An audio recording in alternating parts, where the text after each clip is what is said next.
ख्रिस्तामधील प्रियांनो, सलाम. विश्ववाणी परिवाराकडून आम्ही मार्गाकरिता प्रकाश कार्यक्रमात आपले सहर्ष स्वागत करीत आहोत.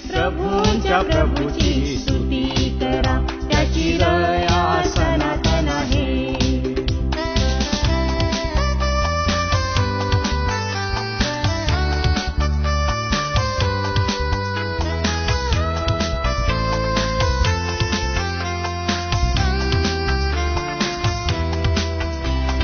आजवर चालविले स्तुती करा, त्याची दया सनातन आहे.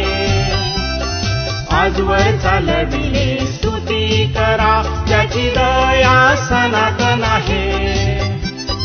पुढेही चालविणार स्तुती करा, त्याची दया सनातन आहे. त्याची दया सनातन आहे. यहोवाची स्तुती करा, त्याची दया सनातन आहे. प्रभूची स्तुती करा, त्याची दया सनातन आहे.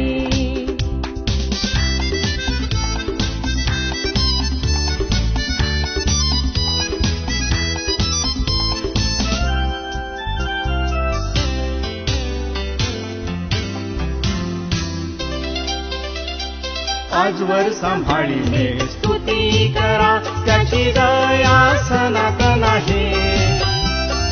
आजवर सांभाळिले स्तुती करा, त्याची दया सनातन आहे. पुढेही सांभाळणार स्तुती करा, त्याची दया सनातन आहे. त्याची दया सनातन आहे. यहोवाची स्तुती करा, त्याची दया सनातन आहे. प्रभूची स्तुती करा, त्याची दया सनातन आहे.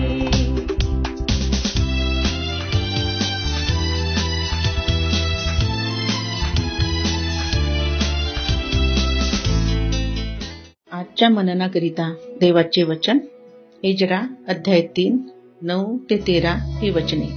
एजरा अध्याय 3 9 ते 13 ही वचने. तेव्हा येशुवा, त्याचे पुत्र व बांधव कदमिएल व त्याचे पुत्र यहूदाचे वंशज हेनादाद व त्याचे पुत्र आणि त्यांचे भाऊबंद जे लेवी ते देवाच्या मंदिरात कारागिरांवर देखरेख करण्यास उभे राहिले. बांधकाम करणाऱ्यांनी परमेश्वराच्या मंदिराचा पाया घातला. तेव्हा इस्रायलाचा राजा दावीद याने लावून दिलेल्या क्रमाप्रमाणे परमेश्वराचे स्तवन करण्यास आपले पोशाख लावलेले व हाती करणे घेतलेले याजक आणि हाती झांजा घेतलेले आसाफ वंशातले लेवी यास उभे केले.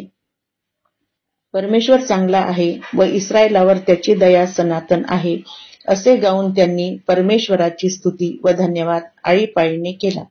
ते परमेश्वराचे स्तवन करू लागले.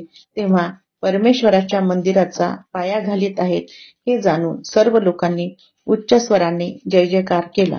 तेव्हा बरेच याजक, लेवी आणि पितृकुळाचे प्रमुख असा ज्या वृद्ध लोकांनी परमेश्वराचे मंदिर पाहिले होते त्यांनी आपल्या डोळ्यांनी या मंदिराचा पाया घातलेला पाहिला.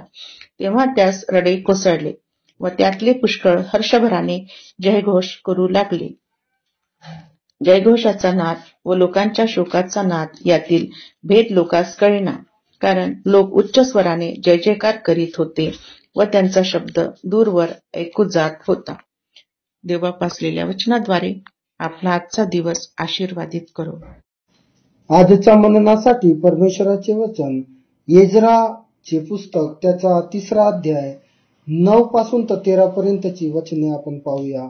उत्तेजन देतो तरीही देखील भक्ती एखाद्या ठराविक पद्धतीनेच केली पाहिजे आणि ती मंदिरामध्ये असायची प्रियांनो. आणि आज आम्ही बघतो की त्यांच्या जीवनामध्ये जेव्हा ते बंदिवासामध्ये गेले, एक जीवन निर्जीव प्रकारे त्यांचं जीवन झालेलं होतं. त्यांच्या जीवनामध्ये कोणत्याही प्रकारचा आध्यात्मिकरित्या ते उन्नत नव्हते. एकदम आध्यात्मिक जीवन मेल्यासारखं त्यांचं झालेलं होतं. परंतु आज परमेश्वराचं वचन आम्हाला सांगतं की आम्ही यदि आमच्या आध्यात्मिक जीवनामध्ये कितीही खालच्या स्तराला गेले असल, या आध्यात्मिक जीवन आमचं नष्ट झालेलं असल असं आम्हाला वाटतं, तर प्रियांनो, यदि आमचं आध्यात्मिक जीवन आम्हाला नष्ट झालेलं आहे असं यदि आम्हाला वाटत असल, तर प्रियांनो, यदि आमची इच्छा आहे तर परमेश्वर आमच्या त्या आध्यात्मिक जीवनाची पुनर्बांधणी करण्यासाठी तयार आहे. आम्हाला ह्या ठिकाणी एक गोष्ट समजून येतं की जेव्हा इस्रायल लोक त्यांच्या स्वदेशी आले, आम्ही बघतो की त्यांची इच्छा झाली की यरुशलेमेमध्ये पुन्हा ते मंदिर बांधून परमेश्वराला प्राधान्य द्यावं, भक्ती करावी. आज प्रियांनो, आमच्या जीवनामध्ये आम्ही मूर्जित झालेलो असल, आमच्या जीवनामध्ये आध्यात्मिकरित्या आम्ही निर्जीव झालेलो असल, आम्हाला आध्यात्मिक जीवनामध्ये आम्ही एकदम पडलो असल, तर घाबरू नका प्रियांनो. तो पुनर्बांधणी करणारा परमेश्वर तो आमच्या सोबत आहे. आमचे पुनर्वसन करणारा तो परमेश्वर आमच्या सोबत आहे. तो आमची योग्य ती बांधणी केल्याशिवाय तो राहणार नाही. आमचं आध्यात्मिक जीवन परत तो फुलवल्याशिवाय राहणार नाही. तरी तो आम्हाला अद्भुतरित्या तो आध्यात्मिकरित्या तो उचलल्याशिवाय राहणार नाही. तो उचलून परत तो आमचा नवीन त्या आध्यात्मिक जीवनाची वाटचाल तो सुरू करू इच्छित आहे. प्रियांनो, आमच्या मनात इच्छा आहे का? त्या परमेश्वराच्या संबंधामध्ये आमच्या मनात इच्छा आहे का? आज मला तुम्हाला सांगू द्या, आज आम्हाला त्या परमेश्वराकडे येणं गरजेचं आहे. त्या परमेश्वराला हाक मारणं गरजेचं आहे, जेणेकरून तो आमच्या आध्यात्मिक जीवनाची पुनर्बांधणी केल्याशिवाय राहणार नाही. आज चला तर आपण त्या देवाच्या सानिध्यामध्ये जाऊया, प्रार्थना करूया.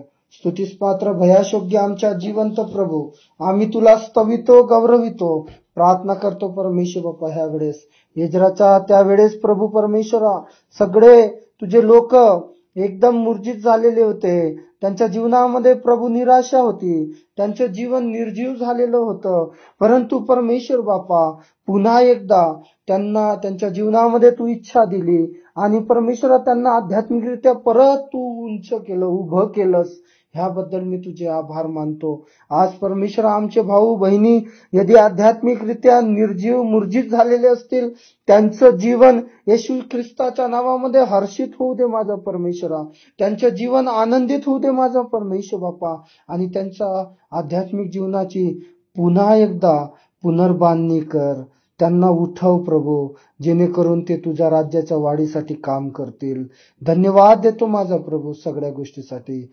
सर्व मान, महिमा, सन्मान आणि गौरव प्रभू आम्ही तुझ्याच नावाला देतो. प्रार्थना आमच्या धन्य तारणारा प्रभू येशू ख्रिस्त याच्या प्रिय गोड नावात केली म्हणून तू ऐक बाप्पा. आमेन. सामर्थ्यवान तू, स्तुती करा त्याची दया सनातन आहे.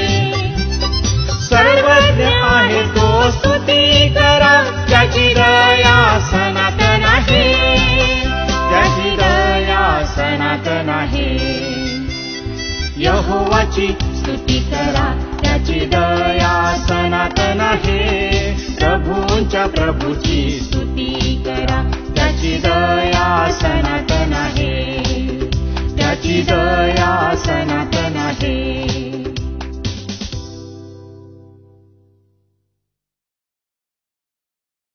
माझ्या दुःखात माझे सांत्वन हे आहे की तुझे वचन मला नवजीवन देते.